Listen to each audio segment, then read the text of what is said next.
এতিয়া প্ৰশ্ন হৈছে যে জুবিনৰ হত্যাৰ বা জুবিনৰ মৃত্যুৰ তদন্তক বিপথে পৰিচালিত কৰিবৰ বাবে আমাৰ মাজত কিছুমানে প্ৰচেষ্টা চলাইছে নেকি? জুবিনৰ মৃত্যুৰ সুযোগ লৈ সিদিনাখন গুৱাহাটী মহানগৰীত এক প্ৰকাৰ যি পৰিৱেশ সৃষ্টি কৰি দিয়া হৈছিল, সেই পৰিৱেশৰ আঁৰত কোনবোৰ ব্যক্তি আছিল? মই ৰাইজক আকৌ এবাৰ ক'ম, চৰকাৰখনক আপোনালোকে বেয়া পাব পাৰে। আমি আপোনালোকৰ কিছুমানৰ ঘৰ এভিকশ্যন কৰিছোঁ, আপোনালোকে আমাক বেয়া পায়। কিন্তু এভিকশ্যনৰ প্ৰতিশোধ ল'বলৈ জুবিনক আপোনালোকে ঢাল হিচাপে ব্যৱহাৰ নকৰিব।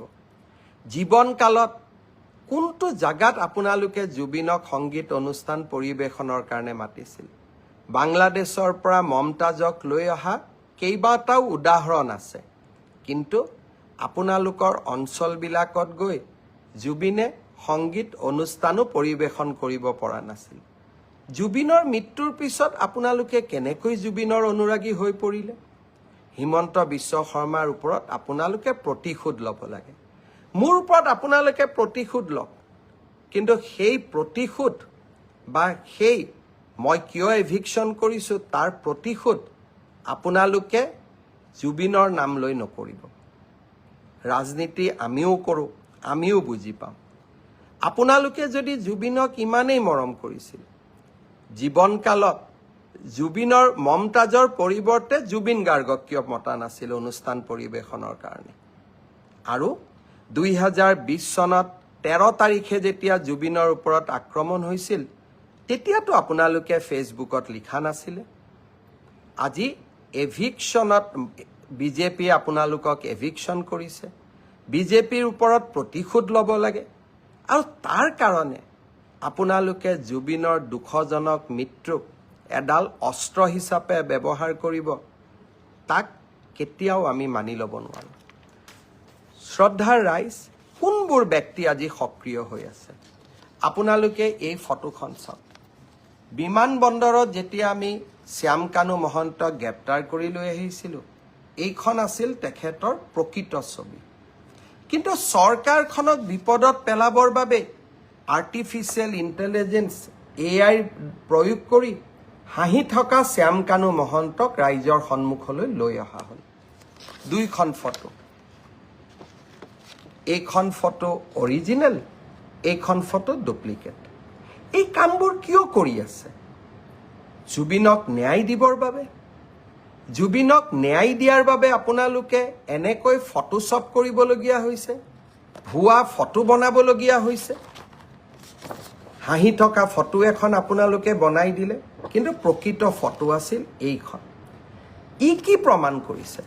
তাৰমানে আজি এটা চক্ৰ প্ৰতিটো পৰ্যায়তে একোটা ষড়যন্ত্ৰৰ আকাৰ দি জুবিনক ন্যায় দিয়াৰ প্ৰক্ৰিয়াক এটা অসম চৰকাৰ বিৰোধী অৱস্থানলৈ ৰূপান্তৰ কৰাৰ বাবে প্ৰচেষ্টা কৰিছে।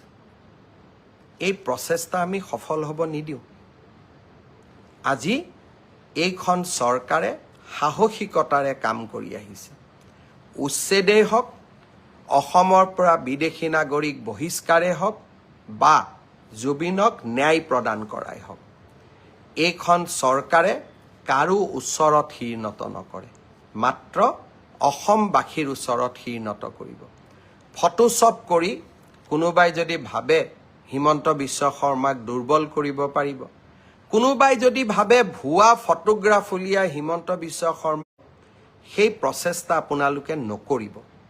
মই আকৌ এবাৰ আপোনালোকক অনুৰোধ কৰিম, মই আজি ফেচবুকৰ পিছত মই 2020 চনত জুবিনৰ বিষয়ে কোৱা কথাকেইটা এবাৰ আপোনালোকে শুনি ল'ব। তেতিয়া আপোনালোকে বুজি পাব যে আমি সকলো জুবিনৰ অনুৰাগী। শ্ৰদ্ধাৰ ৰাইজ, কেতিয়াবা কাকতলীয়া সংযোগ হয়, কেতিয়াবা ডেলিভাৰেড হয়। যোৱা কালিৰ পৰা এখন নতুন নাটক আৰম্ভ কৰা হৈছে। শ্যামকানু মহন্ত উচ্চতম ন্যায়ালয়ত কেনেকৈ যাব পাৰে? কোনোবা উচ্চতম ন্যায়ালয়ত যাব খুজিলে তাক কোনেও ৰখাব নোৱাৰে, কাৰণ সমগ্ৰ বিশ্বৰ পৰাই আজিকালি ইণ্টাৰনেটৰ জৰিয়তে উচ্চতম ন্যায়ালয়ত কোনোবাই আবেদন কৰিব পাৰে ন্যায় বিচৰাৰ অধিকাৰ সকলোৰে আছে মই মুখ্যমন্ত্ৰী এগৰাকীয়ে কেনেকৈ মানুহক বাধা দি ৰাখিম যে আপোনালোক উচ্চতম ন্যায়ালয়ত নাযাব কিন্তু উচ্চতম ন্যায়ালয়ত শ্যাম কানু মহন্তই কি আবেদন কৰিলে যে অসম পুলিচৰ ওপৰত মোৰ বিশ্বাস নাই SITৰ ওপৰত মোৰ বিশ্বাস নাই ৰাজ্যখনৰ টপ এক্সিকিউটিভ অৰ্থাৎ মুখ্যমন্ত্ৰীৰ ওপৰত মোক বিশ্বাস নাই মোক কাক লাগে মোক CBIক লাগে এই কথাখিনিয়ে যোৱা 5 দিন আগৰ পৰা কোনে কৈ আহিছে অখিল গগৈ ডাঙৰীয়াই মোক লিখিতভাৱে জনাইছে যে অসম পুলিচৰ ওপৰত মোৰ আস্থা নাই মুখ্যমন্ত্ৰীৰ ওপৰত মোৰ আস্থা নাই CBIত এই তদন্ত দিব লাগে দেৱব্ৰত শইকীয়াই লিখিলে ৰাষ্ট্ৰপতি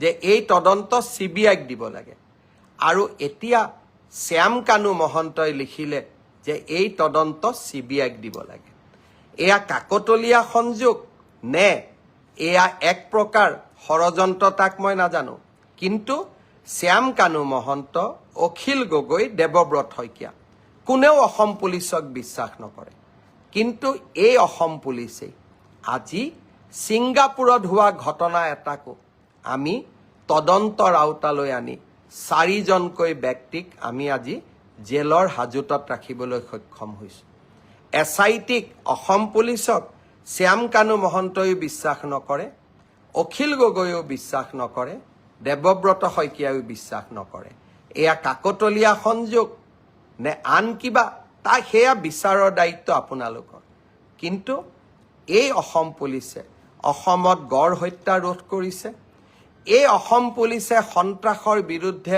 অসমক জয়লাভ কৰোৱাইছে আৰু এই অসম পুলিচে জুবিনৰ ন্যায়ৰ বাবে আমি সকলো কাম কৰিম এই কেইটা দিনত কেইজনমান ব্যক্তিয়ে অসম পুলিচে ক'ত ভুল কৰিছে তাক লিখিব আৰম্ভ কৰিছে তাৰ মানে ইনডাইৰেক্টলি তেওঁলোকে শ্যাম কানু মহন্ত আৰু সিদ্ধাৰ্থ শৰ্মাক বুজাইছে যে এইকেইটা পইণ্ট লৈ আপোনালোকে আদালতৰ ওচৰলৈ যাওক এই কুচকাৱাজবিলাক আপোনালোকে কিয় কৰি আছে আপোনালোকে জুবিনৰ মৃত্যুৰ তদন্ত বিচাৰিছে নে নাই জুবিনক ন্যায় দিয়াটো বিচাৰিছে নে নাই মোৰ সন্দেহ থাকি গৈছে মই আশা কৰিম আপোনালোকে চৰকাৰখনক সহযোগিতা কৰক আৰু এতিয়া জুডিচিয়েল কমিশ্যনো আমি গঠন কৰিলোঁ ন্যায়িক তদন্ত কোনে ন্যায়িক তদন্ত কৰিব গুৱাহাটী উচ্চ ন্যায়ালয়ৰ এজন সিটিং জাজ জাষ্টিছ সৌমিত্ৰ শইকীয়াই তেওঁক আপোনালোকে সহায় কৰক